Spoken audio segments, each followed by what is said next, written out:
Donc bonjour et bienvenue à toutes et tous. J'espère que vous êtes bien installés derrière vos écrans et que les élèves de nos associations partenaires présents dans nos locaux à l'ascenseur à Paris aussi. Donc aujourd'hui, vous participez à la conférence des métiers du sport où vous rencontrez 4 professionnels au parcours divers. Vous allez comprendre qu'il existe de nombreux chemins lorsque votre projet d'orientation est tourné vers votre passion. Donc, avant de commencer vos témoignages des participants, dites-nous comment vous allez dans le chat, d'où vous venez également, ça va nous faire plaisir de vous lire. Je vois que Arthur a déjà pris les devants en nous souhaitant le bonjour. Bien le bonjour Arthur. Voilà, donc n'hésitez pas à animer aussi cette conférence. Donc par ailleurs, je vous rappelle les contours et les objectifs de cette conférence. Comme vous le savez, c'est une superbe occasion pour vous de découvrir plusieurs métiers du secteur du sport auxquels vous n'auriez peut-être pas imaginé, obtenir plus d'informations sur les formations, les filières et les parcours possibles. Donc pour ce faire, chaque participant se présentera pendant une petite dizaine de minutes et ensuite vous aurez un petit temps d'échange de plusieurs minutes avec lui ou elle. Bien sûr, encore une fois, profitez du chat afin de poser des questions autour des témoignages de chacun et chacune. Et pour les élèves présents dans nos locaux, posez vos questions à l'animateur de la salle, voilà, qui est notre cher ami Diego, qui est ici. Oui, bonjour à tous. Bonjour Damien. Damien qui sera à la fois maître du temps et aussi qui fera le relais des questions que vous allez nous envoyer. Donc voilà, au numéro que je vous ai donné au début. Et pour ceux qui sont en ligne, n'hésitez pas à envoyer dans la conversation avec le Q et le R en bas. Merci Diego. Donc maintenant que le cadre est posé, nous allons rentrer dans le vif du sujet de cette conférence. Et en guise d'échauffement, je vous annonce la Dream Team de l'après-midi. Donc à savoir Valentine Lotoz, Sam Primo, Assitan Keita et Yann Balikouzou. Alors je vous active les micros pour que vous fassiez un petit coucou à tout le monde. Bonjour à tous. Bonjour. Bonjour à tous. Bonjour tout le monde. Ok, donc maintenant on va passer au premier témoignage. Donc la première personne, elle est originaire de la région Bretagne, sportive dès le plus jeune âge en pratiquant de l'athlétisme. Elle s'est vite tournée vers le rugby, qui l'a conduite jusqu'à l'équipe de France de rugby à 7.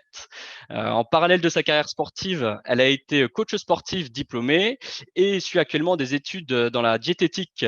Aujourd'hui, son actualité se résume surtout au tournoi qualificatif et des Jeux Olympiques de Tokyo. Et on espère bien sûr qu'elle y participera cet été. Je vous présente Valentine Lotoz. Bonjour à tous. Alors du coup, moi j'ai 25 ans. Je suis actuellement sous contrat fédéral avec la Fédération française de rugby. Donc pour le rugby à 7, donc on prépare actuellement les Jeux Olympiques. Enfin, d'abord le tournoi de qualif, puis ensuite les Jeux Olympiques de cet été. Alors mon parcours professionnel, donc je vais reprendre depuis le collège. Donc j'étais en sport-études athlétisme au collège, moi. Donc en fait, j'avais 3 entraînements par semaine en plus du sport voilà, d'athlétisme. Moi, au collège, j'ai fait un stage. À l'époque, j'étais très intéressée par le métier de professeur. Donc, j'ai fait un stage en tant que, dans un lycée pour suivre tous les profs de chimie et physique. Voilà. Ensuite, par la suite, je suis allée au lycée. Donc là, je suis passée en internat parce que le lycée était à 1 heure de chez moi, de chez mes parents. Où j'ai continué du coup sport-études, en athlétisme toujours. Donc là, l'entraînement s'est intensifié. On avait des entraînements tous les jours, 1 à 2 fois dans la journée. Voilà. J'ai fait un bac S. Et à la suite du lycée, du coup, je suis passée à la fac. Donc, moi, à ce moment-là, je voulais devenir entraîneur, enfin, prof d'EPS d'abord. Puis ensuite, j'ai voulu basculer dans l'entraînement en athlétisme et dans la préparation physique, donc sur des équipes de sport collectif, etc. Donc, j'ai fait une licence. Donc, d'abord, j'étais en licence entraînement sportif donc pour être justement plutôt dans la prépa. Et puis, en fait, ça m'a pas trop plu. Je me suis rendu compte que l'entraînement, c'était pas mon domaine et que vraiment le coaching vraiment individualisé me plaisait plus. Donc, en fait, j'ai basculé dans une licence pro métier de la forme, donc toujours en STAPS, où là, c'était vraiment très terrain. On avait beaucoup de pratiques, en fait, contrairement à la filière entraînement sportif. Et donc, j'ai pu, par la suite, obtenir mon diplôme, justement. Et durant mes études, en fait, à la fac, en deuxième année, j'ai découvert, en fait, le rugby par hasard en EPS, enfin, en sport. Et en fait, du jour au lendemain, j'ai arrêté l'athlétisme notamment grâce au professeur qui m'a dit bah, viens essayer le rugby, ça te plaira. Enfin voilà. Mais le rugby, j'y connais rien, moi. Je sais juste qu'il faut faire la passe derrière, quoi. C'est tout. Enfin, qu'est-ce que c'est que ce sport? Non. Bon, ok, j'y vais pour m'amuser. Bon, en plus de mes entraînements d'athlète et tout ça. Je fais bon, j'arrive et tout. Et puis finalement, je me prends bien au jeu, ça me plaît bien.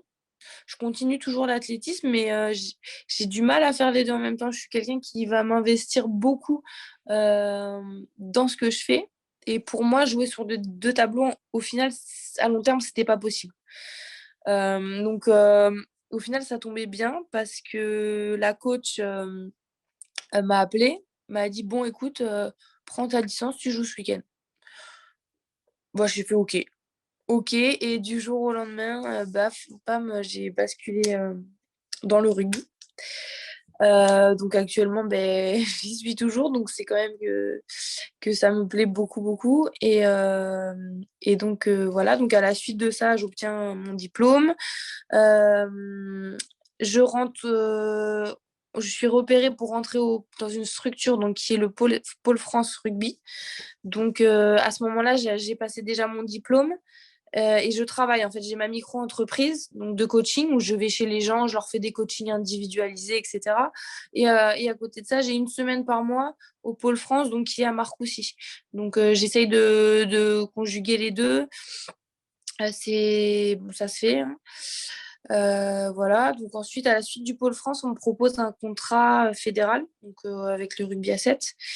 Et là, du coup, je décide, en fait, je pouvais pas continuer mon activité de coach parce que de un, j'avais pas le temps en fait de continuer. On est toute la journée, toute la semaine à Paris, alors que moi mes coachings étaient à Rennes parce que du coup je suis de là-bas.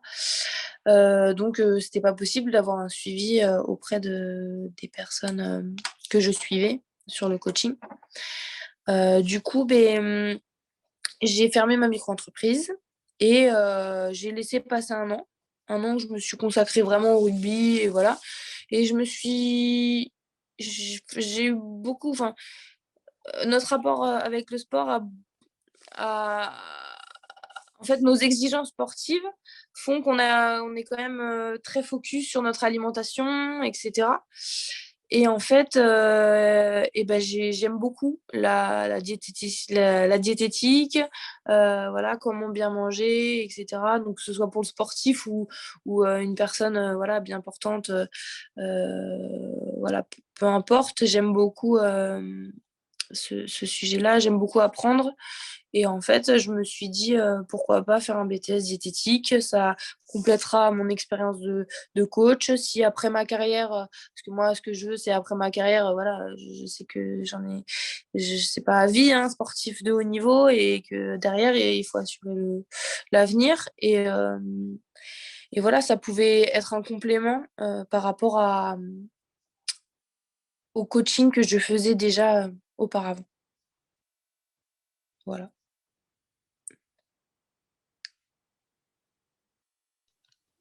Ok, merci Valentine pour ce témoignage. Alors, juste en petite précision, est-ce que tu peux expliquer ce qu'est un contrat fédéral? Alors, ben, en fait, nous, c'est particulier parce que, en fait, moi, j'ai un club. Donc, mon club, c'est le Stade Rennais Rugby. Alors, c'est un club où on joue principalement à 15, donc au rugby à 15.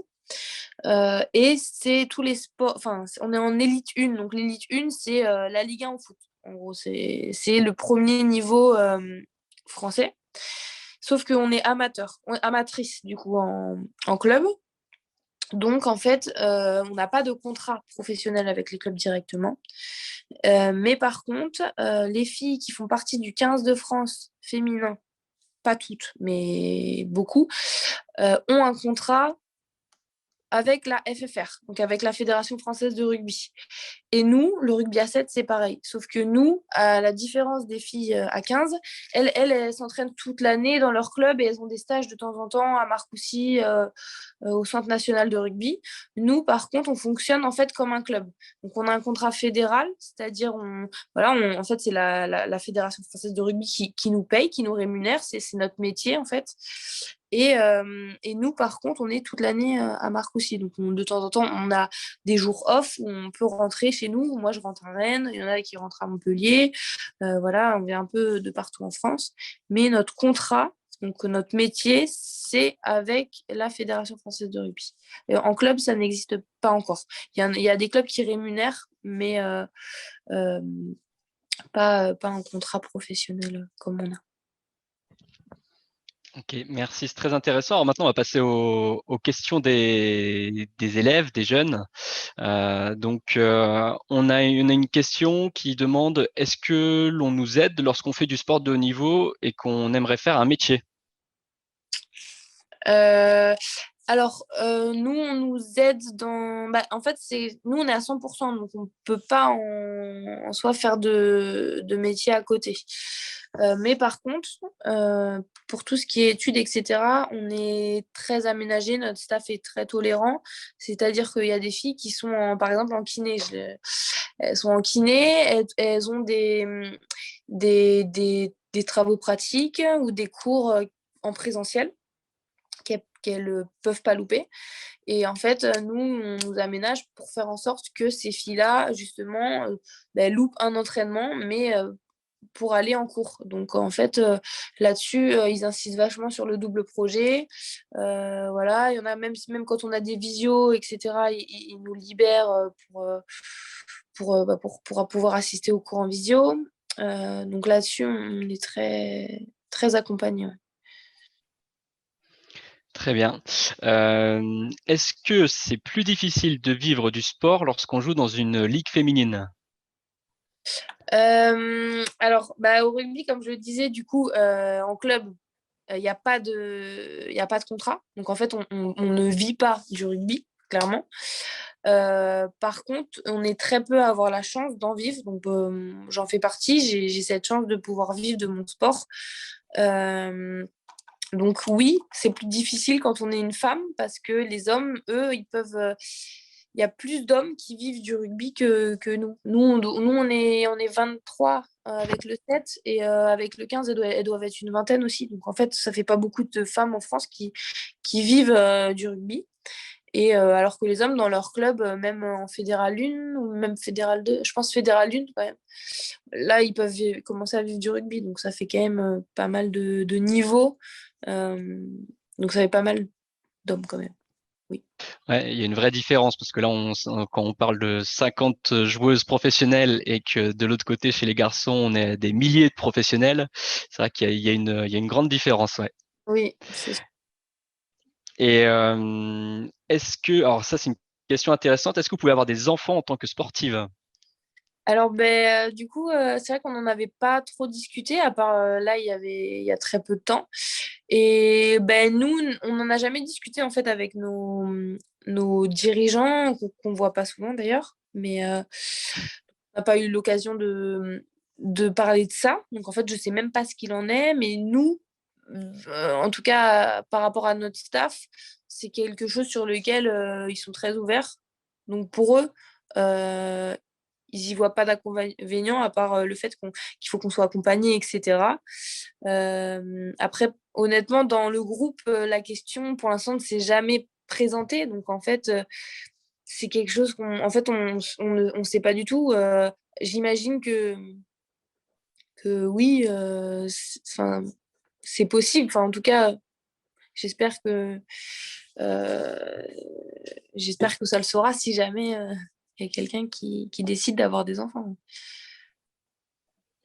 Très bien. Est-ce qu'il y a des inconvénients à être loin de chez toi? Honnêtement, c'est pour moi, hein, je parle pour moi, c'est ce qu'il y a de plus dur en fait. C'est-à-dire que tous nos entraînements, c'est très intense et ouais, allez, il faut y retourner, machin. Mais en fait, c'est pas ce qu'il y a de plus dur. Enfin, pour moi, ce qu'il y a de plus dur, c'est vraiment ça, c'est d'être loin de sa famille. Voilà, moi, ma vie, ouais, c'est vrai que j'ai construit quelque chose à Rennes, j'ai mon appartement, voilà, bon, et puis, c'est vrai que je suis très attachée à la Bretagne, donc c'est en région parisienne, c'est différent quand même. Mais ouais, pour moi, c'est ce qui est le plus dur. Ouais, puis là, cette année, on n'a pas voyagé beaucoup, donc en soi, on était plus régulièrement chez nous. Mais habituellement, c'est un tournoi par mois, donc ça fait, sachant que ouais, ouais, un tournoi tous les 2 mois, tous les 1 mois et demi, ouais. Et sachant qu'on reste minimum 2 semaines sur place, donc ça fait beaucoup de déplacements, plus les stages à l'étranger. Donc, ouais, on est pas mal parti, donc c'est, ouais. Et on a Inès qui nous demande, c'est à quel âge que tu avais commencé le rugby?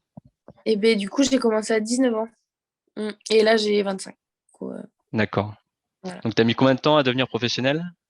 Et j'ai été en 2018, donc là, ça fait 3 ans. Donc, ça faisait 3 ans que j'en faisais. Ouais, ça faisait 3 ans. D'accord. Et combien d'heures de sport tu fais donc de rugby tu fais par semaine? Par jour, on a 2 à 3 entraînements d'au moins 1 heure ou 1 heure et demie. Donc, on va dire 3 heures par jour, ou 3 à 4 heures. Ouais, 3 à 4 heures par jour, à peu près. D'accord. Et donc je rebondis à une question qui demande quand est-ce que s'arrête une carrière dans le sport? Je pense que ça dépend du sport. Mais nous, il n'y a pas. En soi, il n'y a pas d'âge réellement, hein. C'est plutôt. Déjà, c'est intense, donc il faut que le corps en fait supporte cette charge d'entraînement. Voilà, le plus possible. Après, ouais, il n'y a pas d'âge en soi, mais je pense que c'est vraiment au ressenti de chacune, au projet aussi. Si quelqu'un décide d'arrêter pour construire son entreprise ou voilà, changer de projet finalement, ou même un projet de vie, voilà, elle allait partir à l'étranger, avoir, je sais pas, son compagnon qui part, voilà, on a envie de le suivre, en fait, c'est très individuel. C'est très individuel. Nous, là, la plus jeune sous contrat, elle a 19 ans et la plus âgée a 34 ans. Donc, franchement, enfin, il y a pas d'âge. Après, c'est sûr qu'à 50 ans, on est moins en forme qu'à 20. Donc après, c'est individuel finalement. Et justement, est-ce qu'il y a il y a une retraite après la carrière sportive? Est-ce que vous touchez une retraite? Oui, oui, on a 2 ans, il me semble, de retraite. Ouais. Enfin, non, on touche pendant 2 ans. Euh, oui, c'est ça. Ok. Et tu arrives à bien vivre du rugby? Oui, je fais rien à côté. Je vis vraiment de mon activité. Ouais. Très bien. Alors, on a une question qui va plus se rattacher aux études, mais je pense que tu vas pouvoir y répondre. Camille demande, quand on fait des études dans le sport, est-ce qu'il faut être doué dans tous les sports? Des études dans le sport, c'est-à-dire STAPS en fait, je pense que c'est ça. Oui, Euh, non. Moi, j'ai le souvenir de mes professeurs de PS au collège qui n'étaient pas forcément, je pense, doués dans tous les sports. Donc, je pense pas que non, il faille être doué dans tous les sports, mais pour moi, mon avis, c'est que je pense qu'on doit avoir une certaine base. Donc, vraiment des qualités physiques de base qu'on peut vraiment adapter à tous les sports. Mais de là à être champion du monde partout, non. Pour moi, c'est pareil pour l'entraînement, hein. C'est pas le meilleur joueur du monde qui va être le meilleur entraîneur. Donc, il faut un minimum, mais de là à être le meilleur, je pense pas.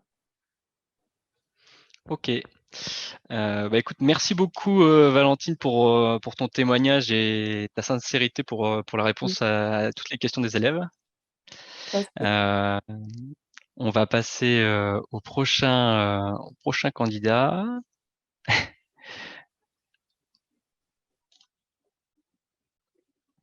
Alors, hop. Donc le second invité nous vient de la région lyonnaise et plus précisément de Vénissieux. Vous pourrez écouter son riche parcours dans l'événementiel sportif ainsi que dans son poste actuel en tant que directeur marketing de l'Olympique lyonnais.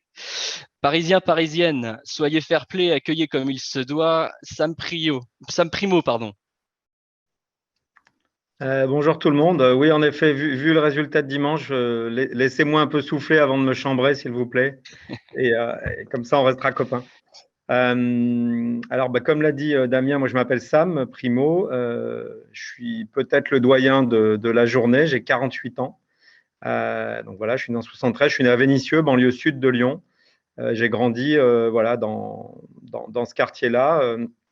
Et j'ai fait des études classiques, enfin classiques, j'ai fait le collège à Vénissieux. En troisième, le stage, je m'en souviens, mon stage de troisième, pour le coup, j'avais galéré à le trouver parce que c'est tout le sujet de Viens voir mon taf, mais je connaissais personne, mes parents connaissaient personne. Donc, c'était un voisin qui m'avait pris dans sa boîte et c'était une boîte qui faisait des pistons et des vérins. Enfin, voilà, ça m'intéressait pas du tout. J'avais passé une semaine à la cave dans les archives et voilà, mais bon. Donc, voilà pour la petite anecdote. Et après, moi, j'ai commencé le sport en fait assez jeune. J'ai commencé le handball à 5-6 ans. Et après, du coup, j'ai eu un parcours, de handball, on va dire, où j'ai commencé à faire des sélections de jeunes. Donc les sélections départementales, régionales, etc. Ensuite, j'étais en équipe de France des cadets juniors et j'ai joué. Donc moi, j'ai joué à Vénissieux, qui était ma ville, hein. À l'époque, Vénissieux, on était en National 1A, c'est l'équivalent maintenant, je crois que ça s'appelle la D1 handball. Donc voilà, j'ai fait sport-études au collège et au lycée. Donc voilà, j'étais un produit, on va dire, on n'appelait pas ça sport-études au collège, c'était classe promotionnelle et ensuite c'était sport-études. Donc voilà, et à l'issue de ça, j'ai joué, j'ai joué des matchs. Alors je rappelle, comme je suis un peu plus âgé que la plupart, à l'époque, le handball, c'était pas encore les barjots et les costauds, hein. L'équipe de France, on était en troisième division, entre guillemets. Donc on était, donc voilà, donc bon, on pouvait en vivre, hein. Moi, on me payait ma voiture, j'avais un petit salaire, j'étais étudiant, etc. C'était génial parce que là, je vivais un peu vraiment sympa. Et puis j'ai commencé la fac quand même parce que assez vite, voilà, j'avais envie pareil, de prévoir la suite, comme disait Valentine, et que je savais que sinon, voilà, c'était pas ce que je voulais. Moi, je voulais pas continuer à faire plein de clubs en troisième division, en quatrième division, avoir un emploi à la mairie et puis continuer. C'est pas une critique, mais en tout cas, moi, je voulais pas faire ça. Je voulais continuer. Donc, j'ai arrêté assez vite. Et là, j'ai commencé un stage dans le milieu du sport, plus par rencontre. Donc, j'ai commencé un stage à Lyon dans une boîte qui s'occupait de l'Asvel, le club de basket, et à l'époque, c'était Dylan Hérode pour Yann, voilà, petit clin d'œil, et Alain Digbeu qui jouait là-bas. Donc, du coup, j'ai commencé là-bas. Et puis, de fil en aiguille, j'ai fait un premier CDD. Et ensuite, un deuxième CDD. Et puis, un jour, ils m'ont proposé un CDI. Et voilà, c'est comme ça que j'ai commencé à travailler. Et pendant longtemps, je faisais même mes études à côté. J'ai fait une formation continue. Moi, j'avais fait une fac aussi. Hein. J'ai fait une fac de AES. Donc, rien me prédestinait au sport. Sauf que moi, j'avais fait un stage qui m'avait plu. Et ça s'est un peu fait comme ça, en fait. Je n'avais pas vraiment d'idée de ce qu'était travailler dans le sport. En plus, à l'époque, il y avait moins toutes les formations que vous allez peut-être avoir dans vos cursus. Management du sport, etc., etc. À l'époque, il y avait un ou deux diplômes qui faisaient ça et tout le reste, c'était STAPS. Donc voilà, moi ça s'est plus fait par rencontre. Donc voilà, j'ai commencé à travailler donc, dans l'univers du sport à ce moment-là. J'ai arrêté le handball, enfin j'ai rejoué, donc j'ai quitté Lyon, je suis arrivé à Paris, que je viens de quitter. Hein. Là, on est à Lyon, mais je viens de passer 20 ans à Paris. Et j'ai continué à jouer pour le plaisir à Clichy, dans un club vraiment à la cool, avec les matchs le dimanche. Mais bon, c'était l'ambiance qui me plaisait. C'était plus pour. En plus, j'avais l'impression d'être Karim Benzema là-bas, vu que je venais d'un autre niveau, donc c'était sympa. mais, mais donc voilà. Et donc, j'ai commencé à travailler dans le sport comme ça. Donc, j'ai travaillé d'abord dans le groupe Amaury. Donc pour les Parisiens, c'est à Boulogne, c'est le groupe qui a le journal L'Équipe. Et moi, j'étais dans la filiale qu'on appelle ASO, Amaury Sport Organisation, donc qui organise le Tour de France, le Dakar, le Marathon de Paris, plein d'événements. Donc moi, j'étais spécialisé, on va dire, j'étais Monsieur Afrique. Donc j'ai travaillé sur le Dakar et le Tour du Faso, le Tour du Burkina Faso cycliste, qui était un événement génial. Donc voilà, j'ai beaucoup travaillé là-dessus quand j'étais chez ASO. Ensuite sur du golf. Et là, j'étais plutôt sur des missions au début, ce qu'on appelle opérationnel et logistique. J'organisais, je m'occupais de l'équipe logistique qui montait les événements. Et ensuite, je suis passé plus sur la partie, on appelle commerciale, en tout cas partenariat, c'est-à-dire gérer les sponsors, aller en chercher et ensuite s'occuper de ce qu'on leur a vendu, être sûr que c'est délivré, leur visibilité sur un maillot, sur une bannière, etc. Donc voilà, j'ai fait ça. Ensuite, je suis parti dans le groupe Lagardère à l'époque où le groupe était pareil. Arnaud Lagardère investissait beaucoup dans le sport. Il avait monté un team qui s'appelait le Team Lagardère avec des athlètes. Donc moi, je me suis occupé là, à ce moment-là, de trouver des sources de revenus pour tout ça et aider certains athlètes en étant un peu un agent, mais plus pas sportif, plus d'image, d'essayer de décrocher des contrats d'image à des sportifs. Donc beaucoup de sportifs tennisman, mais pas que, des judokas, Lucie Décos, enfin voilà, plein de gens pareil qui sont peut-être un peu âgés pour certains d'entre vous. Et ensuite, je suis parti pour monter ma société. Donc, j'ai monté une agence où je faisais un petit peu de conseil, d'accompagnement des marques qui investissent dans le sport, parce que j'avais été de l'autre côté pendant longtemps. Donc, je me suis dit, allons-y. Et c'était aussi une période où moi, j'avais pas de famille. J'étais célibataire, mine de rien. On hésite moins à se lancer puisqu'on prend moins de risques. Hein. Au final, je me disais, bon, je ne suis pas plus bête qu'un autre. Si ça ne marche pas, je retrouverai sans doute un boulot, même si je redescends un petit peu d'un cran. Mais voilà. Donc, j'ai fait ça. Et puis, de fil en aiguille, cette société, on a fusionné avec d'autres, etc. Donc, elle a assez grossi. C'était une société d'événements sportifs. Et puis, cette société, on l'a vendue en 2014 pour faire lien avec Valentine, à un groupe breton qui a le Télégramme de Brest, les journaux. Voilà. Et donc, moi, j'ai quitté la société. Et à ce moment-là, je suis parti à Roland-Garros. On m'a proposé de rejoindre la Fédération française de tennis. Et là, à Roland-Garros, j'étais directeur du développement. Donc, je m'occupais surtout du développement de la marque dans le monde. Donc, puisque c'est un événement qui dure que 15 jours, il faut arriver à être créatif pour arriver à trouver des moyens d'exister à l'année. Puisque si on existe à l'année, on se dit que voilà, on génère plus d'intérêt, etc. Donc, j'étais en charge de ça, et notamment de tous les nouveaux sources de revenus, les chaînes digitales, les chaînes OTT. C'était le début un peu de ça. Et ensuite, j'ai quitté. Vous voyez, comme je suis vieux, j'ai pas mal de trucs à raconter. Ensuite, j'ai quitté la fédération et j'ai monté pour un groupe américain leur bureau à Paris, un groupe qui s'appelle Octagon, que Yann, qui va vous parler après, connaît bien, parce qu'on a une grosse partie, enfin, j'ai quitté, mais on avait une grosse partie d'agents qui existent toujours, basket et autres. Hein. On représentait Stephen Curry, ou notamment, ou toujours, c'est toujours le cas, mais pas mal de basket de NBA.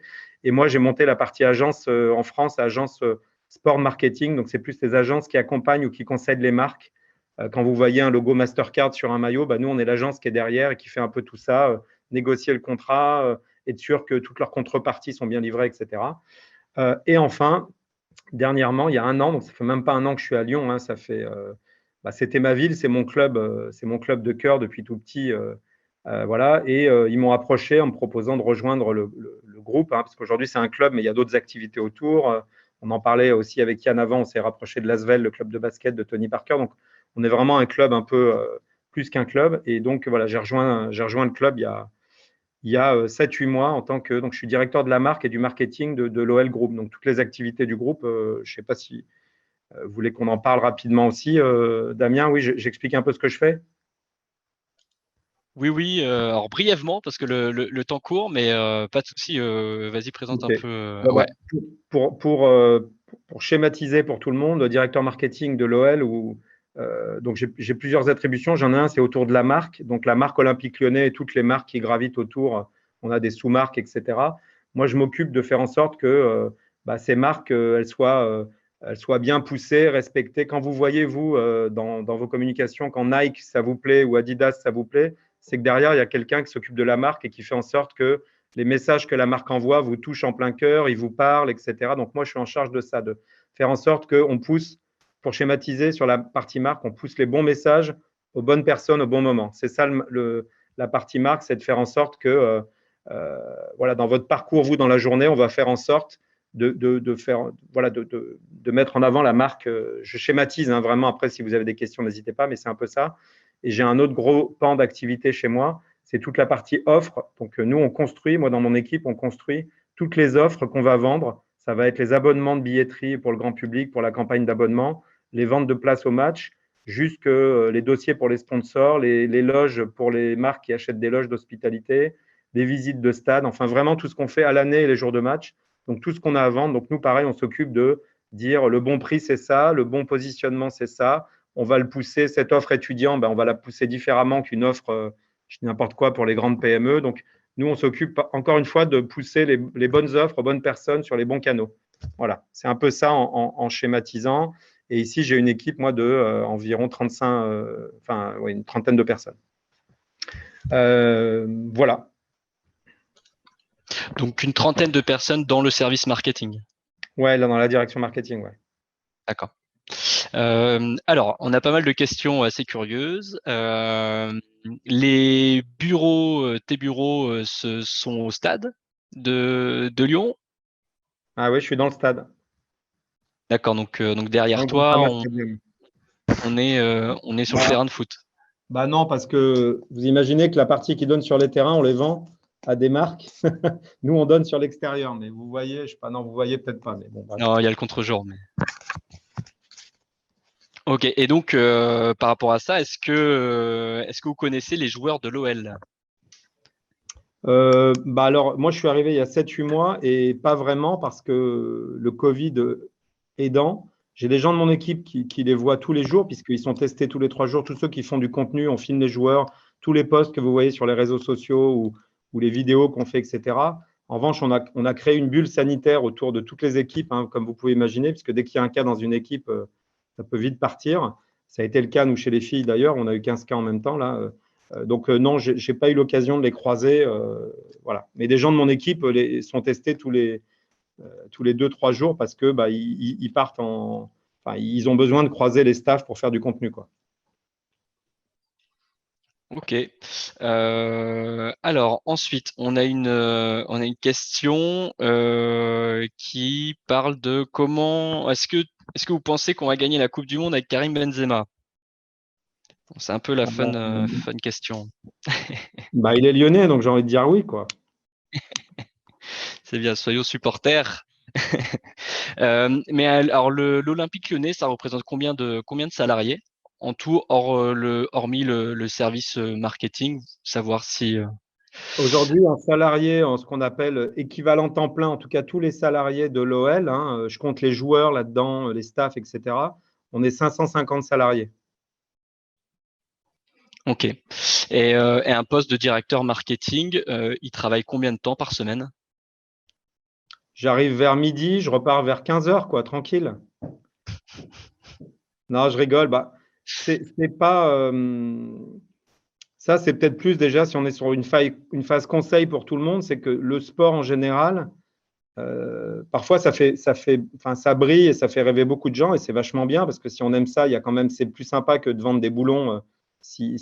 Voilà, mais il faut quand même pas trop fantasmer le milieu. C'est dans le sens, il faut quand même vous dire que c'est un métier où nous, notre métier, c'est de travailler le week-end quand les autres gens qui travaillent la semaine, enfin, je caricature, mais nous, on est un loisir, et en tout cas, donc ça veut dire que parfois, la vie perso, c'est pas simple parce que le week-end, nous, on est sur le pont quand le stade est ouvert, quand on doit recevoir du monde, etc.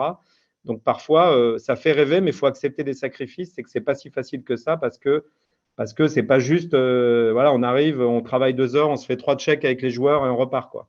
C'est vraiment, c'est passionnant parce que bah, la matière est passionnante, mais quand même, il y a pas mal de sacrifices sur une année, sur une saison. Même avant, moi, j'ai travaillé sur d'autres événements, sur 52 week-ends à l'année. Parfois, vous en travaillez 25-30, hein, donc il faut accepter quand on commence à avoir une famille et tout que voilà, c'est pas neutre. Mais c'est super. Mais voilà, faut juste avoir ça en tête. Et merci pour cette réponse. Qu'est-ce qui rapporte le plus au club? Qu'est-ce qui rapporte le plus au club? C'est un mélange. En général, je vais vous dire les droits télé, mais cette année, c'est compliqué parce que si vous avez suivi, il y a des. Mais en général, les revenus d'un club, ça dépend de son modèle économique, mais c'est les grands revenus de presque, on va pas dire tous les événements, mais en tout cas tous les gens qui ont des choses à vendre. Il y a une partie, c'est les droits télé. Donc, c'est les droits télé. Quand on est en Champions League, ben, on touche plus de droits. On est en Ligue 1, on touche des droits de la Ligue 1 qui répercutent à tous les clubs. Il y a une partie, c'est le sponsoring, donc tout ce qu'on vend, les logos sur les maillots, les bannières, etc. Il y a une partie, c'est la billetterie, donc qu'elle soit, bah, vous venez à un match, vous payez votre billet, bah, l'année, 19 matchs, ça fait un montant. Il y a une autre partie, c'est ce qu'on appelle les hospitalités, donc c'est les gens qui achètent des packages, 2 places, une loge pour venir voir du monde.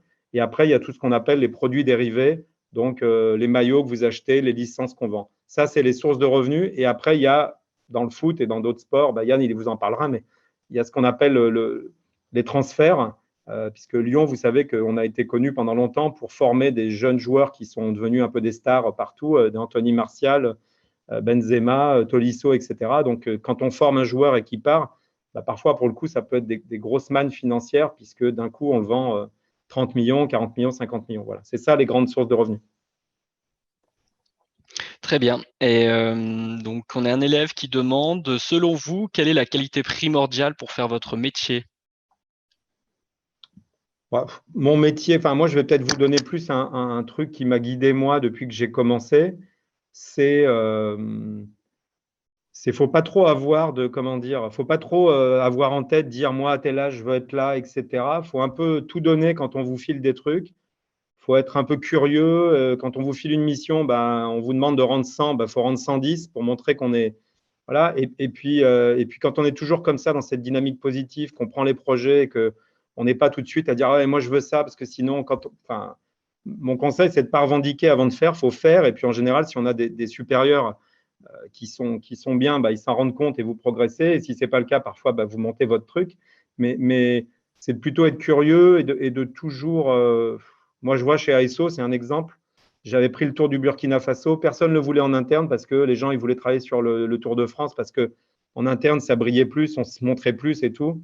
Moi, j'ai passé, parce que la vie, c'est pas que le professionnel, j'ai passé des moments perso au Burkina pendant 3 ans que je ne repasserai jamais ailleurs. C'était un moment unique. Donc déjà, on s'enrichit et comme par hasard, 3 ans après, on a toujours un contact qui vous appelle et c'est quelqu'un que vous avez connu à ce moment-là. Donc en fait, il ne faut pas calculer, il faut être plutôt ouvert à ce qu'on vous propose sans se faire avoir. Mais donc c'est ça, être curieux et puis toujours positif. Il ne faut pas toujours dramatiser les choses, il faut toujours être positif, essayer de trouver des solutions.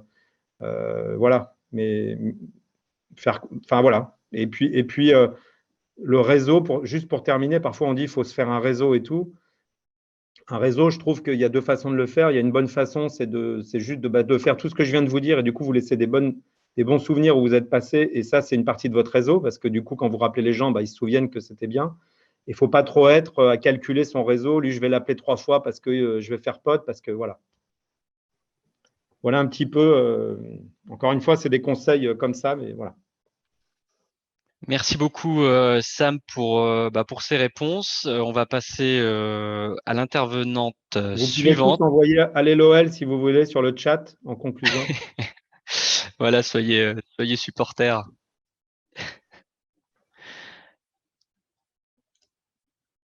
Hop. Alors, donc La troisième professionnelle est originaire de Paris. C'est une jeune entrepreneur au parcours inspirant. Passionnée de sport, c'est une ancienne joueuse et coach de basket. Hier, elle était architecte. Aujourd'hui, c'est une coach sportive diplômée qui agit en faveur du développement de la pratique sportive auprès des femmes. Souhaitez la bienvenue à Assitan, Keita. Bonjour à tous, c'est une belle introduction, Damien. Je te remercie. Ouais, tant mieux. Déjà, je suis honorée d'être parmi vous aujourd'hui. Et donc, merci pour cette invitation. Et pour moi, c'est avec grand plaisir en fait que je sois en présence de vous, parce que moi, le déclic que j'ai eu, c'était en troisième justement, où j'avais justement rencontré en fait un professionnel, quelques professionnels dans leur domaine du coup respectif, et qui m'ont beaucoup inspiré par rapport à leur présentation, etc. Et je me rappelle, voilà, c'était en troisième et j'étais, on va dire, à la même place que vous quelque part, et ça a été décisif pour moi, pour mes choix en fait d'orientation par la suite. Et donc moi, oui, effectivement, je suis assistante, j'ai 26 ans, je suis de Paris, exactement dans le 18e arrondissement, pour ceux qui connaissent la Goutte d'Or. Et pour mon parcours, du coup, j'ai un parcours, je sais pas, on dit souvent atypique, mais bon, j'ai juste un parcours peut-être un peu différent des autres. En fait, j'ai fait, voilà, après le collège, en fait, j'étais en collège, j'étais en sport-études. Et en fait, je faisais du basket. Et j'étais beaucoup attirée par le basketball. Donc, de suite, en fait, j'ai fait du basket pendant à peu près 8 ans. J'ai décidé de ne pas aller en sport-études parce que j'avais envie de poursuivre mes études en architecture. Donc, c'est pour ça que je ne suis pas allée, on va dire, plus loin que ça. Mais ça m'a toujours manqué, et donc j'ai toujours voulu créer en fait un lien entre ce que j'aime au fond de moi et ce que j'ai envie de faire. Et donc, c'est pour ça que même quand j'ai fait, du coup, parce que je suis diplômée d'architecture et aussi en tant que décoratrice d'intérieur, à la suite de ça, en fait, même pendant mon parcours, j'ai toujours fait encore du basket, ou je donnais des séances d'entraînement aussi à des benjamins, des benjamines. Et ça m'a toujours. En fait, pour moi, certes, il y a le côté qu'on fait par choix aussi dans tous les cas, ou parce que c'est un peu normal de le faire, entre guillemets, et il y a ce qu'on fait en parallèle, mais qu'on kiffe vraiment, qu'on aime vraiment faire, qui fait sens pour nous. Et donc, en parallèle, du coup, j'ai gravité un peu autour de ça, et jusqu'à ce qu'un moment où j'ai une opportunité pour passer en fait mon BPGEPS, qui est en fait un brevet professionnel d'éducation sportif, et qui te permet en fait d'être éducateur sportif ou animateur, ça dépend des différents domaines d'expertise. Mais moi, en fait, c'était plus global, et donc parce que j'avais plus envie aussi et besoin de voir aussi l'approche projet, gestion de projet, etc. Et avec différentes tranches d'âge, parce que il y avait aussi des petits, il y avait aussi des personnes un peu plus grandes. Et donc, pour voir un peu et me situer par rapport à ça. Avant de parler de ça, je vais vous parler de quelque chose qui m'a beaucoup touchée. C'était quand j'étais en troisième. Et le choix que j'ai fait de ne pas aller au collège qu'on m'a conseillé de faire, parce que tout le monde y va, parce que moi j'avais toutes mes potes qui allaient dans ce collège-là, dans le lycée, pardon, dans le lycée. Et moi, en fait, je me suis dit, non, pourquoi est-ce que je dois faire comme tout le monde? Pourquoi est-ce que je dois faire le choix parce que c'est facile, et que parce que comme mes copines elles vont là-bas, je vais me retrouver seule. Donc du coup, c'est par rapport à ça que je vais faire le choix, mais non parce que c'est réellement par rapport à ce que j'ai envie de faire en fait. Et donc moi, dès ce moment-là, en fait, j'ai toujours été, on va dire, têtue, on va dire, et même si mes amis ne comprenaient pas, c'était un peu comme entre guillemets une trahison. Pour moi, c'est mon avenir en fait qui est en jeu, et pour moi, c'était important déjà de faire cette décision-là et de dire non, je veux faire ça, c'est quelque chose qui me plaît. En plus, quand j'étais partie au collège à l'époque, faut savoir que je connaissais quasiment personne. C'était pas dans le même collège où je devais aller à la base. Et donc, effectivement, quand j'ai fait le choix d'aller du coup au collège en sport-études, c'était un choix du coup personnel, mais je savais aussi que ça allait changer quelque chose dans ma vie.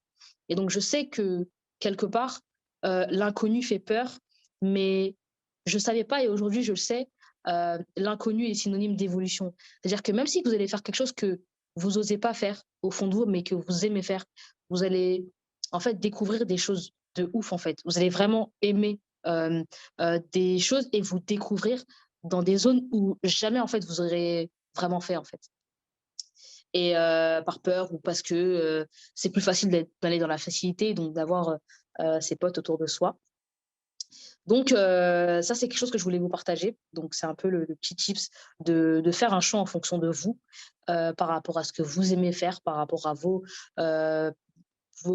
débuts de compétences que vous pouvez aussi améliorer.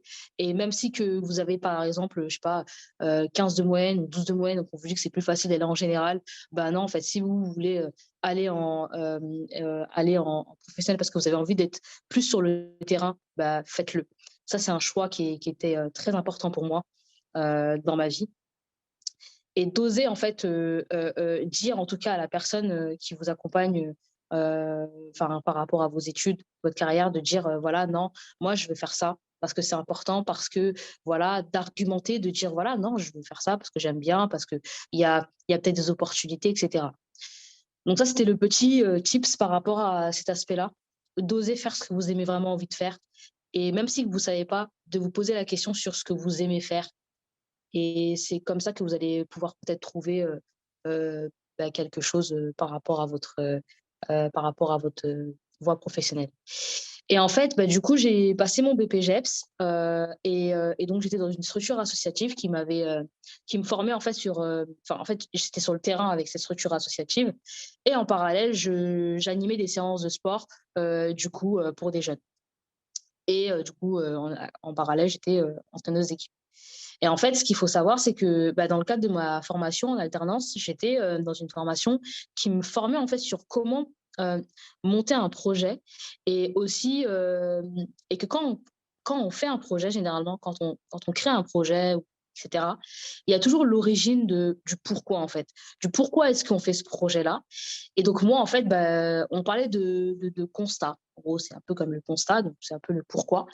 Et donc, moi, j'avais déjà constaté certaines choses dans mon quartier qui étaient l'inaccessible, enfin, le fait qu'il n'y avait pas assez d'accès au sport par rapport, en fait, aux femmes, notamment les mères. Et donc, en fait, j'ai commencé à me questionner là-dessus, etc., sur qu'est-ce qui existe déjà, etc., etc. Et donc, j'avais vu qu'il y avait très, très peu de demandes par rapport à ça, enfin, très, très peu de solutions par rapport à ça, et pourtant, beaucoup de demandes.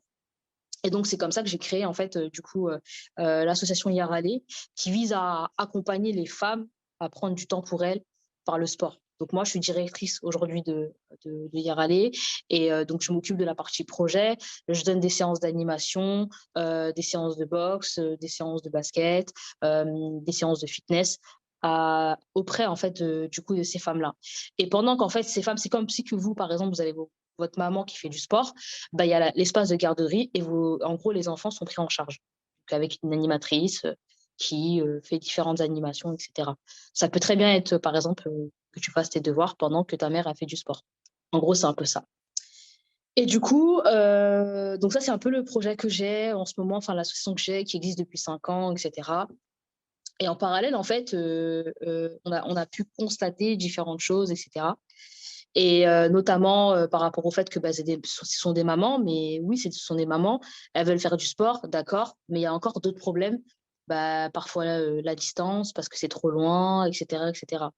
Et donc, en fait, on a un peu regardé les différents trucs qui existaient, qui peut-être auxquels on pourrait s'inspirer.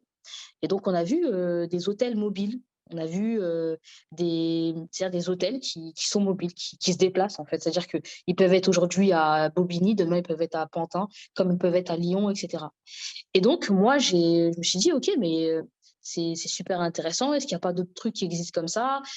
J'ai vu qu'il y avait des boîtes de nuit mobiles, des restaurants mobiles, des barbershops mobiles, donc des coiffeurs en fait mobiles, donc dans un fourgon qui est aménagé à l'intérieur, etc. Et donc après, forcément, là, il y a le food truck qui est de plus en plus connu. Donc, c'est du coup les les restaurants mobiles. Et donc, à l'image du coup de tout ça, je me suis dit pourquoi pas créer le Fit Truck, qui est un centre de remise en forme mobile qui vient au plus près des femmes pour venir en fait quasiment à 10 minutes de chez elles pour qu'elles puissent prendre du temps pour elles par le sport.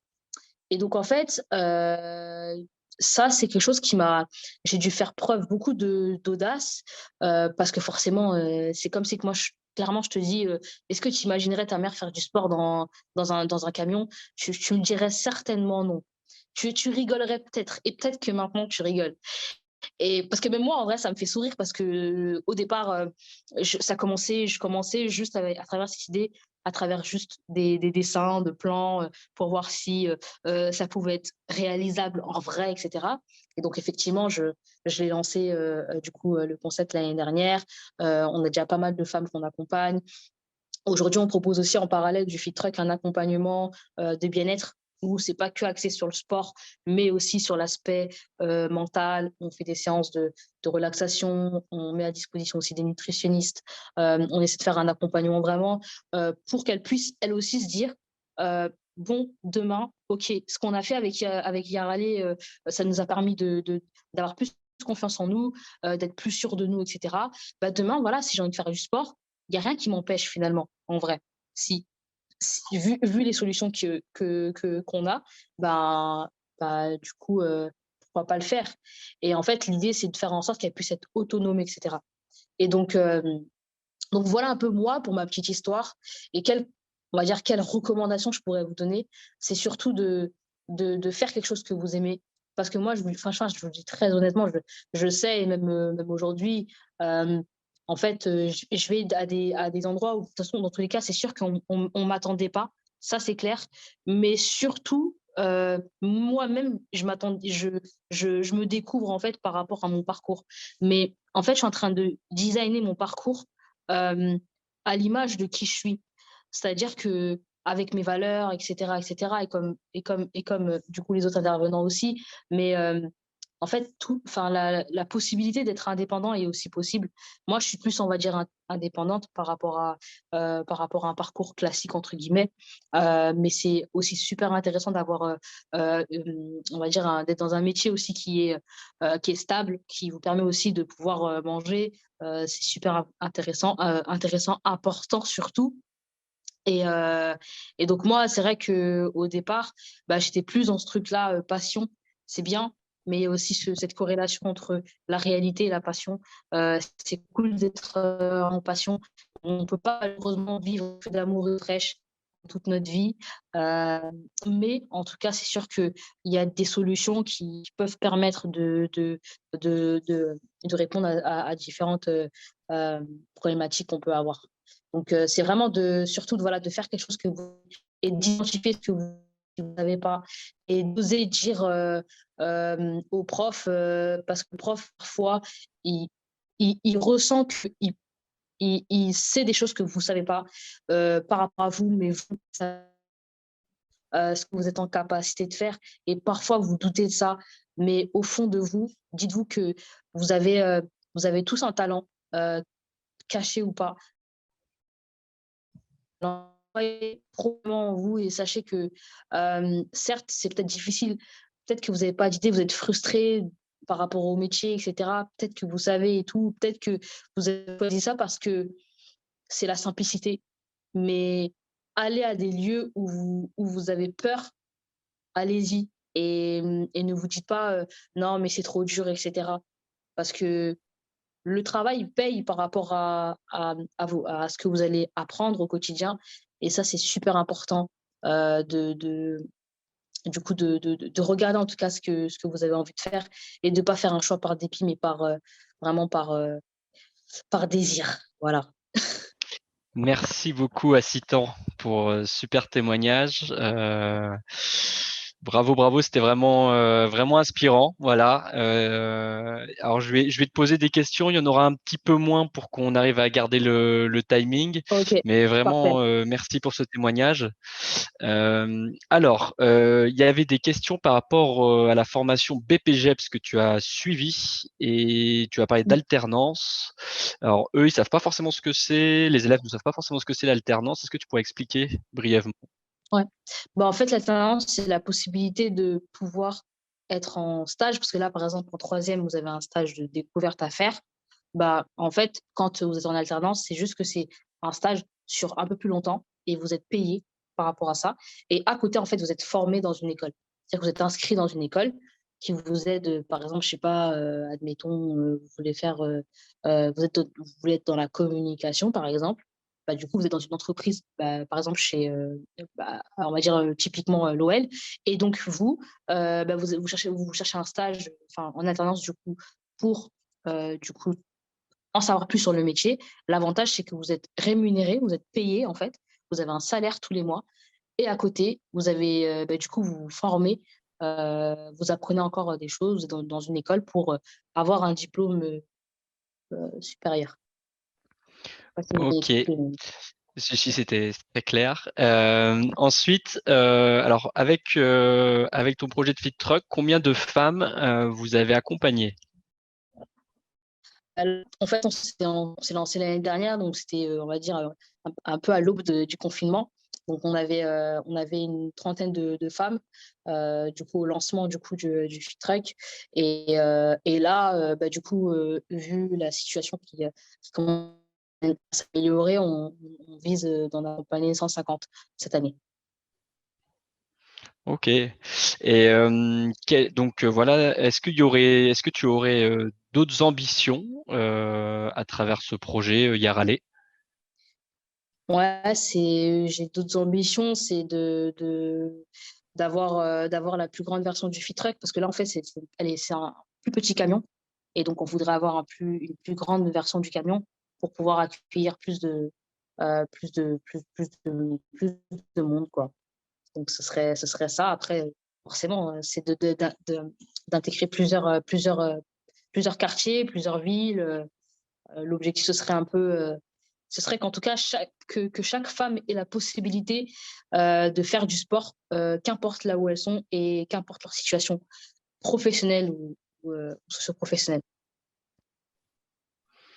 Ok. Merci beaucoup, Assitan. De rien. On va passer au dernier témoignage. De rien. Euh, hop.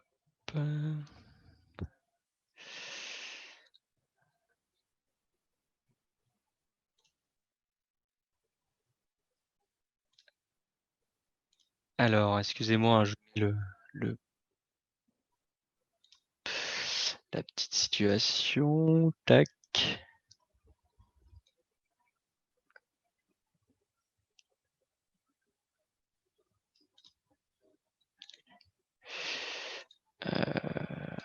Alors, très bien. Donc, le quatrième intervenant est originaire de Creil. Il a commencé son parcours en tant que basketteur professionnel. Pour l'anecdote, il y a un peu moins de 20 ans, j'avais votre âge et tous les samedis soirs, j'allais le voir marquer des tirs à 3 points. Et aujourd'hui, après une reprise d'études et des rencontres marquantes, le voici agent de sportif professionnel. Notamment, cela va plaire aux fans de NBA. Il représente entre autres le rookie français des Detroit Pistons, Killian Hayes, et le joueur des Milwaukee Bucks, Axel Toupane. Donc voici Yann Balikouzou. Ok, ben merci Damien pour cette super introduction. Bonjour à tous déjà. Je suis vraiment très très très content de pouvoir échanger un peu sur mon parcours, parce que je suis sûr que quelques années en arrière, j'étais exactement comme vous. Et si on m'avait dit aujourd'hui que je ferais ce que je fais à l'heure actuelle, je n'y aurais sûrement pas cru. Donc, comme quoi tout est possible dans la vie quand on se donne les moyens. Donc pour moi, comme a dit Damien, je m'appelle Yann Balikouzou, j'ai 41 ans, même si je ne les fais pas trop. Oui, je suis originaire de Creil, j'ai grandi à Nogent-sur-Oise. Je suis né à Creil, mais je suis de Nogent-sur-Oise, c'est la banlieue creilloise. J'ai commencé le sport par le karaté à l'âge de 6 ans. Pour la petite anecdote, apparemment, j'étais un peu hyperactif. Et ma mère a demandé au médecin ce qu'il pouvait faire. Il lui a dit, bon, bah, il faudrait qu'il fasse un art martial, ça pourrait le calmer. Donc, j'ai fait du karaté de 6 à 12 ans. J'ai beaucoup aimé ça. Et ensuite est arrivé Michael Jordan. Et j'avais déjà un voisin qui jouait au basket. Je m'intéressais au basket, ça faisait 2 ans à peu près que je voulais en faire, mais j'hésitais un petit peu. Et à l'âge de 12 ans, je me suis lancé. J'avais tous mes potes qui s'étaient mis au basket. Et ça a bien pris. La première année, j'ai commencé à 12 ans. Première année, j'étais pas terrible en formation, mais je suis quelqu'un d'assez acharné et qui ne laisse pas tomber les choses. Et la saison d'après, à 13 ans, j'ai commencé à exploser. Et donc, j'ai fait ce qu'on appelle les sélections départementales, donc sélection de l'Oise. Et ensuite, j'ai fait les présélections pour rentrer dans ce qu'on appelle aujourd'hui un pôle espoir. On appelait ça à l'époque le CERN, c'était Centre d'entraînement régional de haut niveau. Donc, mon année de troisième, je l'ai fait dans ce qu'on peut appeler un sport-études, entre guillemets. Et de ce fait, je n'ai pas fait de stage de troisième, moi, parce qu'ils considèrent que quand on est dans un pôle espoir, c'est l'équivalent d'un stage, en fait. Donc, je n'ai pas eu de stage de troisième.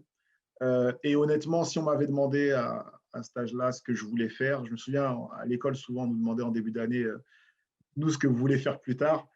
Généralement, j'écrivais, je crois que je m'étais journaliste, mais en vrai de vrai, je voulais être basketteur, mais je voulais juste pas que le ou la prof puisse me dire oh, c'est des rêves, il y a peu d'élus et tout ça. Je suis quelqu'un d'assez buté. Donc en troisième, je suis en sport-études, donc au CERN justement. En année de seconde, je suis au CERN également. Et derrière, je passe en centre de formation. Donc dans un club professionnel. Mon premier centre de formation, c'était dans le club d'Aix-Maurienne, qui est en Pro B. Et mon deuxième centre de formation, c'était à Beauvais, dans l'Oise, qui est en Pro B également. Et pour la petite histoire, pourquoi j'ai changé de centre de formation, c'est que l'année à Aix-Maurienne, j'avais beaucoup de liberté. J'étais en première, ça se passait plutôt pas mal. Et j'ai pris pas mal de liberté. Mes résultats ont un peu chuté. Et donc, ma mère m'a dit écoute, tu vas te rapprocher de la maison, peu importe le basket, tu te débrouilles. Mais tu vas passer ton année de bac à la maison et tu feras les allers-retours pour aller à l'entraînement. Donc, ça a été le deal. Il faut savoir qu'avec mes parents, le deal, ça a toujours été OK, le basket, c'est bien, mais il faut assurer au niveau des études et passe au moins ton bac et ensuite on verra. Donc, j'ai eu mon bac, j'ai eu un bac L et derrière, je passe l'équivalent, j'ai un contrat de ce qu'on appelle stagiaire pro. Je pourrais expliquer un peu plus en détail après. En gros, c'est un contrat de jeune. Pouvoir être à cheval entre l'équipe pro et l'équipe espoir. Espoir, c'est moins de 21 ans. Donc je m'entraîne avec les pros, je m'entraîne avec les espoirs, donc je double. Et en même temps, je fais une première année en fac en LEA, langue étrangère appliquée. Et ça a duré que jusqu'au mois de janvier parce que ce n'était pas possible de faire les trois en même temps. Et donc, j'ai discuté avec mes parents. Je leur ai dit, écoutez, le deal, c'était d'avoir au moins le bac. Là, j'ai fait 6 mois à la fac, mais je ne peux pas tenir. Et le basket commençait à me payer déjà. Donc, je me suis mis à 100% sur le basket. Et donc, j'ai pas mal bourlingué. J'ai joué dans plusieurs équipes, notamment à Cherbourg où Damien venait me voir jouer. Et arrivé à l'âge de 30 ans, j'ai une petite réflexion sur la suite à donner à ma carrière. Il faut savoir que depuis l'âge de 13 ans, j'étais loin de chez moi. C'est Valentine qui disait que ça la pesait déjà à 25 ans. Et moi, à 30 ans, ça a commencé à me peser parce que depuis l'âge de 13 ans, j'étais loin, à part cette petite aparté où j'étais à Beauvais. Et j'ai commencé à réfléchir, à me dire, bon, peut-être arrêter de jouer en professionnel, jouer en semi-pro, l'équivalent national 2, mais commencer à réfléchir à la suite, parce que j'ai vu beaucoup d'exemples de joueurs qui n'ont pas préparé leur reconversion et qui ont été des très bons joueurs, mais qui ont fini, et sans dénigrer ces métiers-là, mais qui ont fini facteurs, vigiles, alors que je pense qu'ils avaient beaucoup plus de ressources que ça. Et je ne voulais surtout pas ça, parce que intellectuellement, je pense que j'avais des capacités. Si je n'avais pas joué au basket, je pense que j'aurais fait des hautes études. Et donc, j'ai commencé à me renseigner un petit peu. Et de là, je suis tombé sur une formation qui est un master en droit du sport à la Sorbonne. Et j'avais la possibilité d'y rentrer en tant que validation d'acquis d'expérience de sportif professionnel. Et donc, ça se passait sur dossier dans un premier temps, ensuite un rendez-vous. J'ai passé toutes les étapes, je suis rentré dedans, j'ai eu mon master, il a fallu rédiger un mémoire, chose que je n'avais jamais fait. J'ai eu une très bonne note à mon mémoire, une bonne note à l'épreuve finale. Et, euh, et de là, j'ai rencontré énormément de gens. Donc, j'ai créé un réseau, notamment avec pas mal d'avocats. Tous les intervenants étaient des professionnels du monde du sport. Donc, on a eu, ça va parler à tout le monde, mais on a eu l'ancien président de la Ligue professionnelle de foot, Frédéric Thirier. Ça va sûrement parler à Valentine, mais on a eu Bernard Lapassé aussi qui nous a fait une introduction.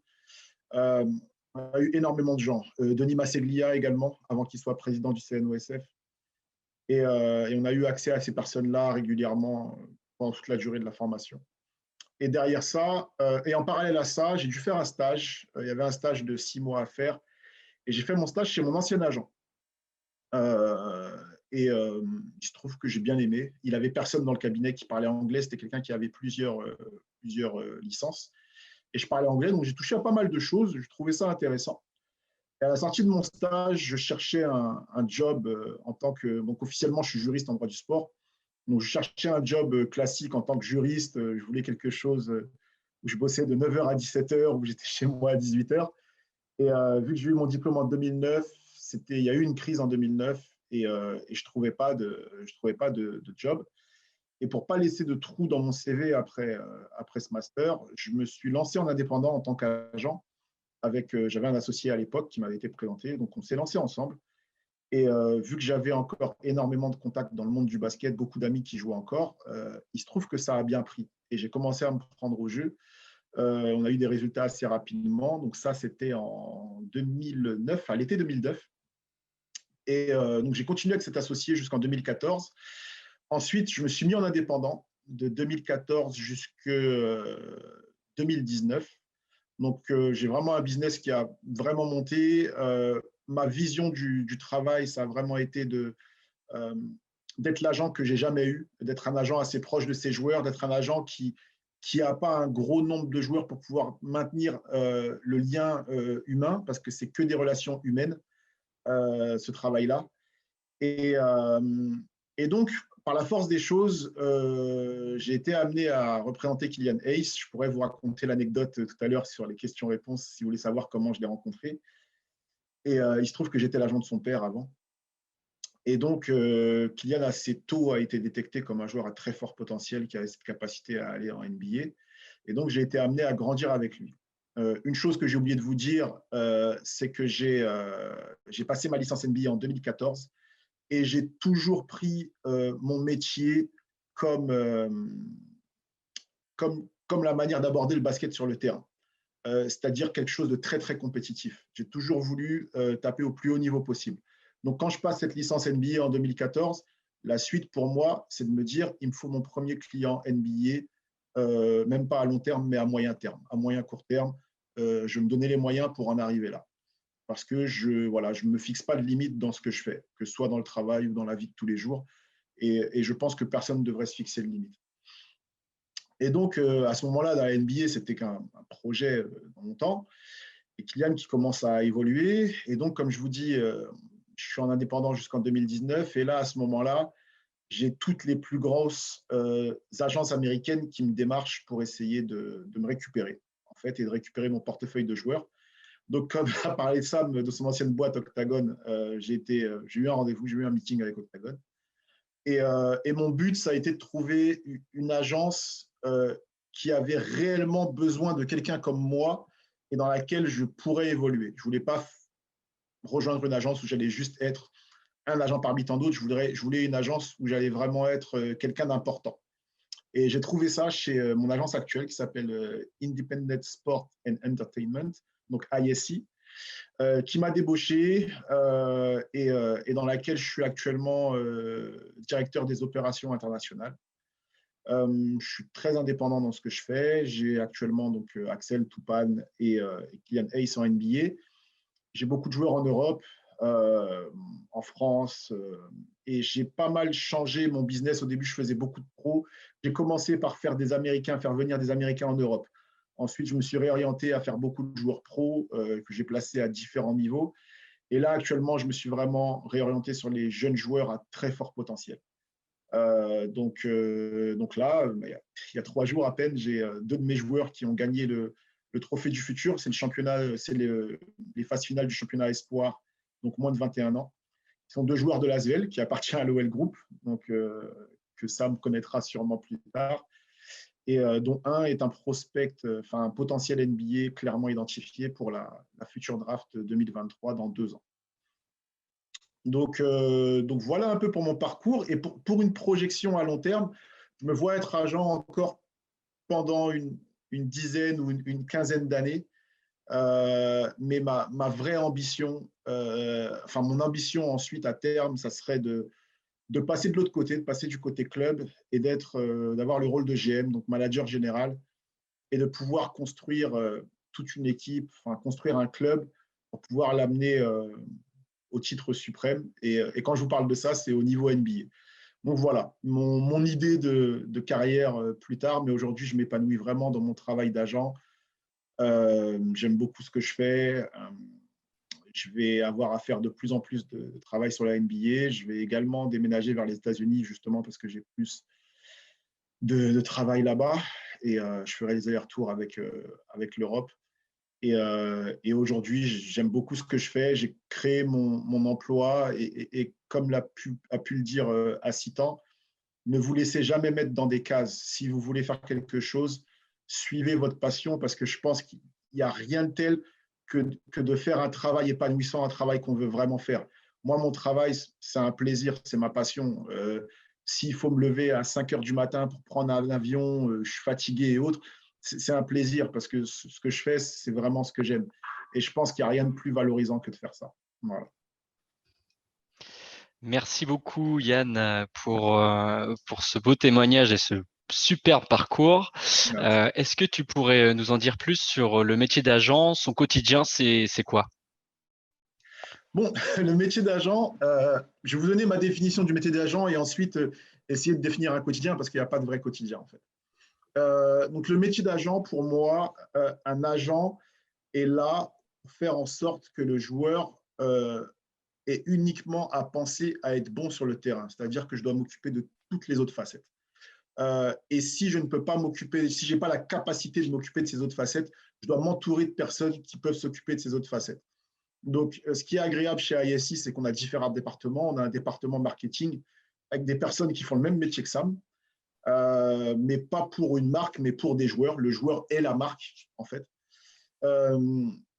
Et mon métier au quotidien, c'est à mi-chemin entre conseiller sportif, conseiller juridique, grand frère, babysitter, concierge.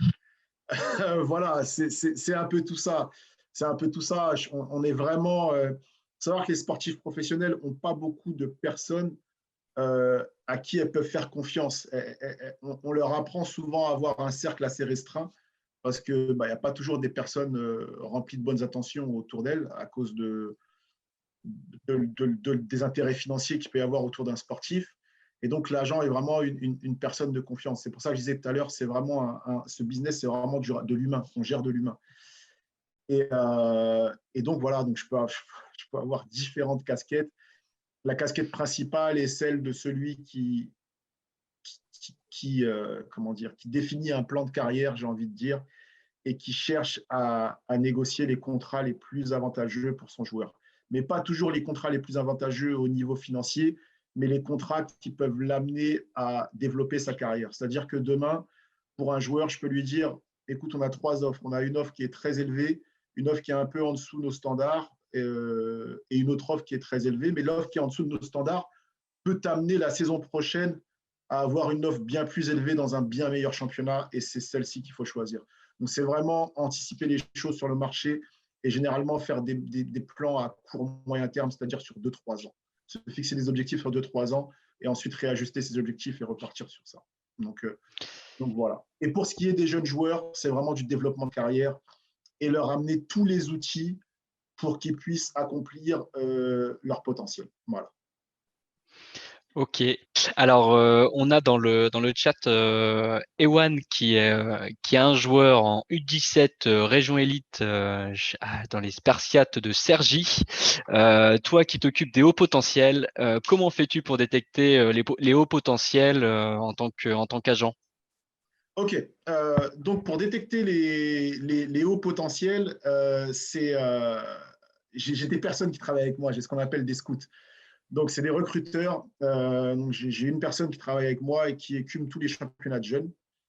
On a aussi des outils aujourd'hui pour détecter les jeunes joueurs intéressants. Donc il y a des personnes qui tiennent des services de scouting où on peut suivre des jeunes sur des tournois, suivre leurs statistiques et voir leurs évolutions.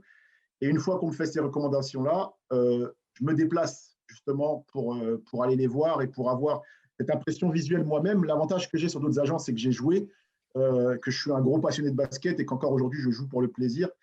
Et je pense que je jouerai tant que mes jambes me tiendront.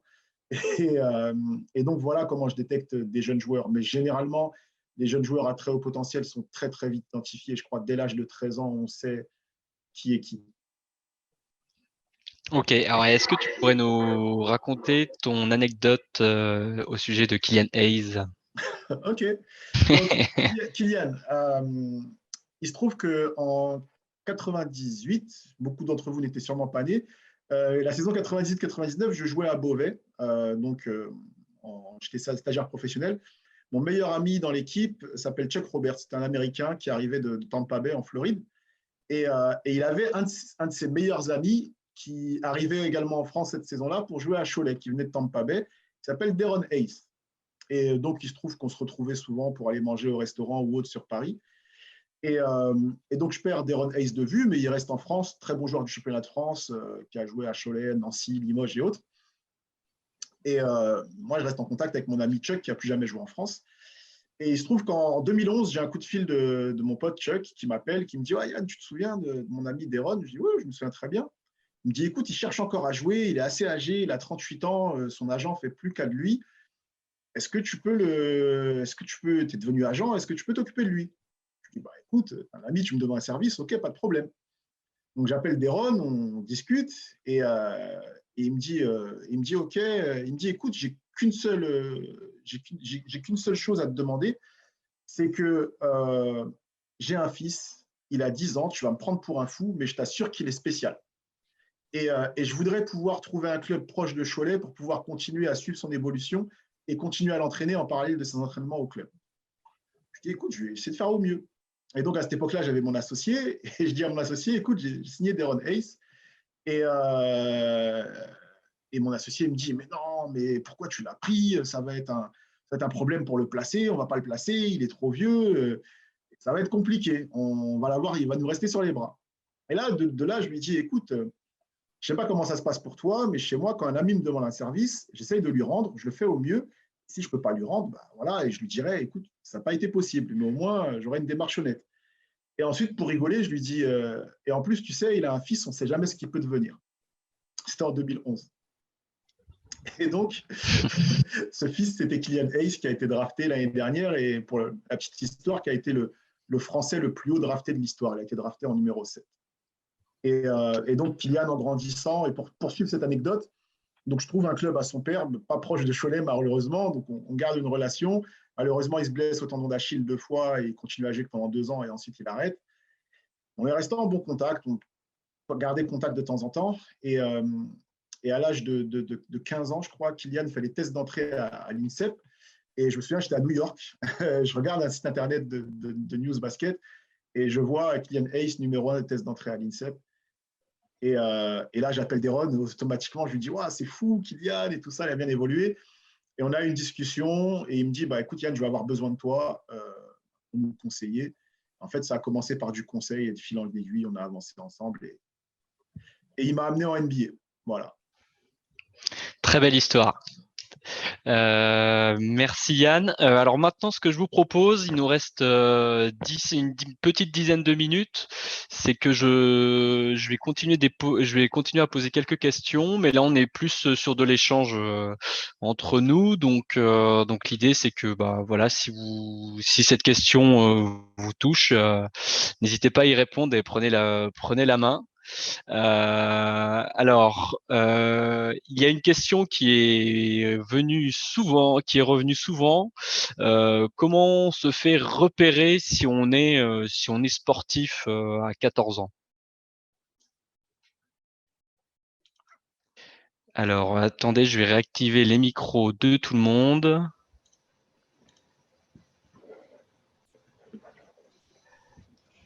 Hop, et je le mets en galerie. Voilà. Peut-être que Valentine, tu as quelque chose à dire sur le repérage? Oui. Après, moi, j'avais pas 14 ans, du coup, j'avais 19 ans. Et moi, c'était par le biais des tournois avec la fac. Donc après, je sais pas comment ça se passe dans les autres sports.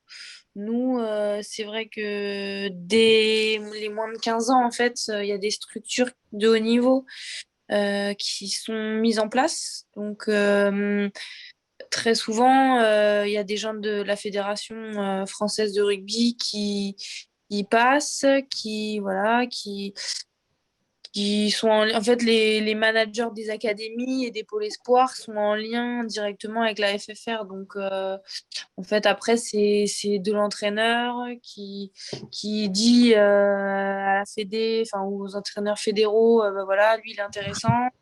Et après, voilà, c'est sur des compétitions ou sur des oppositions que nous, ouais, nous, les filles, sont repérées. Après, voilà, moi, je parle vraiment au rugby, hein. Pour les autres sports, je ne sais pas du tout comment c'est. Je pense qu'en athlétisme, en soi, il n'y a pas vraiment de repérage. C'est juste les performances faites le jour de la compétition. Euh, voilà, Ok. Sam, est-ce que tu as un petit mot de la fin parce que tu vas devoir nous quitter un peu plus tôt que prévu? Non, petit mot de la fin, je trouve que c'est marrant, mais à la fois nos âges, ce qu'on a fait, etc., des quatre intervenants sont assez complémentaires, mais finalement, on retrouve quand même des sortes de constantes partout. C'est ce qu'a dit Yann, ce qu'a dit Acitan, enfin tout le monde, faut quand même essayer de se laisser guider par ce qu'on aime, et puis après, il faut un peu s'en donner les moyens aussi, quoi. Faut pas attendre que les choses tombent, mais en effet, il n'y a rien enfin, si on s'en donne les moyens et qu'on fait aussi des rencontres et qu'on est curieux un peu là-dessus, enfin, la vie peut rigoler, quoi. Voilà. Merci à tous. Je suis désolé, je dois partir un peu avant. Bonne suite à tous les jeunes qui écoutaient et puis à mes collègues intervenants. Restons en contact, sait-on jamais, quoi. Voilà. Salut. Salut Sam, merci beaucoup. Ok, alors s'il y a une question, on va faire un petit tour de table. Yann, quelle est ton équipe NBA favorite?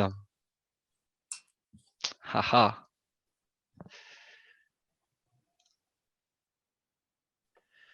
Ok, donc mon équipe NBA favorite, c'est les New York Knicks. Et ça date des années 90. Donc, ouais, historiquement, c'est mon équipe. Ok, et pour toi, Citan?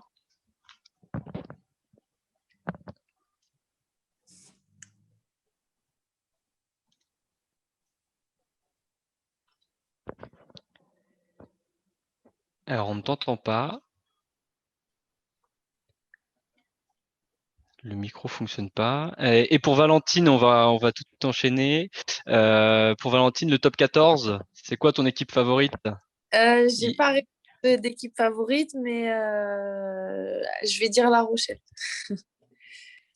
La Rochelle. Ok. Y a pas Rennes, forcément. On Mais m'entend? non, c'est les filles. Oui, Ah, j'ai eu un truc avec le micro, c'est oui, c'est les filles, l'équipe c'est vrai. Lakers. Allô, assistant, oui, Oui, c'est l'équipe des excuse-moi. Lakers. Oui, Des Lakers, ok. oui. Très bien. Alors, une autre question. Est-ce que vous pouvez parler un peu de la filière STAPS? Alors, la filière STAPS, c'est Sciences techniques des activités physiques et sportives. Donc, c'est la filière qu'on fait après le bac. Est-ce que quelqu'un peut en parler un peu? Oui. Euh, Moi, je suis passée par STAPS, donc je peux éventuellement vous éclairer là-dessus. Il y a plusieurs, en fait. Enfin, moi, je sais à mon époque, entre guillemets, époque, je parle comme si j'étais vieille. Hein, ça fait pas longtemps que j'étais à la fac, hein, mais je crois que ça a changé. Mais on avait une année commune à toutes les filières, et ensuite, en deuxième année, on se spécialisait. En deuxième et troisième année, en fait, on avait une spé, c'était soit entraînement sportif, soit pour être prof de sport, ça s'appelait éducation et motricité. Sinon, il y avait APA, ça c'était pour activité physique adaptée, donc là c'était plus pour des pathologies. Donc un suivi auprès de personnes qui ont des pathologies. Euh, et ensuite, ben là, il y avait dans ma fac, il y avait la licence professionnelle métier de la forme pour être dans le coaching individuel, donc que ce soit du sportif, non sportif, de la remise en forme, même certaines pathologies. Et il y a management du sport aussi, donc management du sport et ergonomie. Donc, pour Et tout ce qui est ergonomie, c'est quoi? ben, c'est pour tout ce qui est, il me semble qu'ils sont dans la réathlétisation, optimiser la réathlé, après tout ce qui est prothèse, il me semble qu'ils peuvent intervenir sur pas mal de choses, ou des protocoles post-blessure, etc. Il me semble que c'est à peu près tout leur domaine de pratique. Et Ok. après, les masters, il y en a beaucoup. Donc là, c'est les bacs plus 5. Et pour rebondir au bac plus 5, Yann, on avait une question. Un élève a demandé, c'était quoi un mémoire? Un mémoire. Donc, en gros, c'est un travail de réflexion. Tu vois, comme tu dois sûrement écrire des rédactions à l'école, euh, moi, je dirais un mémoire de 40 pages. Donc, c'est comme une grosse rédaction de 40 pages sur un sujet où je dois réfléchir et développer un sujet. Donc c'est ça le mémoire de fin d'études. Si tu fais des études, tu auras sûrement à en faire un moment ou un autre. Ok. Je vais vous proposer de faire un petit mot de la fin. Donc, chacun votre tour pour, voilà, pour conclure ce bel événement, cette visioconférence des métiers du sport. Valentine, ton micro est allumé, donc je te laisse le faire. Non, moi je voulais juste revenir sur un truc que j'ai vu dans le chat, si je peux me permettre. Bien sûr, bien sûr. Il y a quelqu'un qui a dit cette visio m'intéresse parce que en cas de blessure, je voudrais avoir quelque chose à côté. Mais en fait, il faut savoir que même si t'es pas blessé, la carrière s'arrête à un moment. C'est pas parce que tu vas être blessé que ta carrière va s'arrêter. Bon, après, ça arrive, hein. Mais d'ailleurs, pendant la carrière, on a affaire souvent à des blessures et c'est souvent là qu'on s'entraîne le plus parce que tu as les soins, tu as la réathlée, etc. Donc, il faut savoir que l'après-carrière se prépare dans tous les cas, blessure, pas blessure, tout ce que tu veux. Et c'est, voilà, pour moi, c'est ce qui est le plus important, c'est de garder les pieds sur terre. C'est bien de savoir où on veut aller, c'est bien de vouloir être sportif de haut niveau, mais on n'est pas sûr à 100% d'y arriver. Et même si on y arrive, dans tous les cas, ça finit à un moment donné. Donc, la carrière, enfin, ta vie s'arrête pas après ta carrière de sportif. C'est tout à fait ce que tu disais dans le double projet. Donc, quand on parle de double projet, c'est la carrière sportive, mais aussi la carrière scolaire. Donc, voilà, faut penser aux deux. Merci beaucoup, Valentine, de ce témoignage. Je vais laisser la parole à Assitan. Yes, bah écoutez, je voulais vous remercier pour votre écoute et des différents parcours aussi que j'ai pu découvrir. Et en tout cas, pour réitérer, si jamais, si besoin, avec grand plaisir et même, s'il y a des personnes qui sont en recherche de stage ou autre, Damien, enfin, n'hésite pas. En tout cas, c'était un plaisir et voilà, je vous remercie. Donc faites en tout cas, osez, osez, faire quelque chose en tout cas qui fait sens pour vous et si jamais vous le savez pas, c'est pas grave. Mais en tout cas, creusez, creusez jusqu'à, découvrir, cette étincelle qui vibre en vous. Voilà. Merci beaucoup, Citan. Maintenant, on laisse le mot de la fin à Yann. Merci. Mot de la fin, ce que j'ai envie de dire, c'est que quand on est passionné par le sport et qu'on souhaite être sportif professionnel, qu'on est juste passionné par le sport, sportif pro, c'est qu'une poignée de personnes qui peuvent arriver là. Mais il faut savoir une chose, c'est qu'on peut rester dans le monde du sport via d'autres moyens. Quelqu'un comme Sam, qui est directeur marketing, ou quelqu'un qui a des très bonnes compétences en dessin, peut être graphiste et finir infographiste pour un club ou autre. Il y a plein de métiers du sport qui peuvent vous permettre de rester très proche du sport et très proche de ce que vous aimez. Donc voilà, ne pas vous fixer uniquement sur des carrières de sportifs pro parce qu'il y a beaucoup d'appelés pour très peu d'élus. Il y aura des élus et tant mieux pour eux. Mais si c'est vraiment ce qui vous intéresse, n'hésitez pas à vous renseigner sur tous les métiers qu'il peut y avoir autour. Voilà, si quelqu'un fait des études, je ne sais pas moi, en maths, aujourd'hui dans le basket, il y a quelque chose qu'on appelle les analytics, c'est des statistiques avancées, on a besoin de gens comme ça. Donc voilà, il faut savoir que vous avez tous sûrement un talent qui peut vous permettre de rester proche du sport. Et une chose que je vais rappeler, que j'ai dit tout à l'heure, ne vous laissez jamais enfermer dans des cases, croyez en vos rêves, parce que moi, personnellement, de là où je viens, je n'aurais jamais cru vivre la vie que je vis aujourd'hui et avoir le métier que j'ai aujourd'hui. Voilà.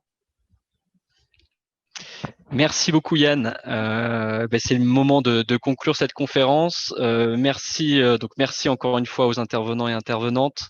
Merci aux élèves d'avoir écouté ces témoignages. Et puis écoutez, n'hésitez pas les élèves à vous renseigner un peu plus sur ces filières, à contacter Viens voir mon taf. On est là pour ça. Et puis bonne route, bonne chance pour le brevet. Ça va bien se passer. Et à bientôt. Donc là, vous pouvez voir la petite salle de nos locaux à l'ascenseur. Ça a été attentif. Et donc, on va passer à l'atelier sur les filières, justement, les filières autour du sport pour ces élèves-là. Voilà. Salut Yann, salut Valentine, salut Assitan, salut les élèves.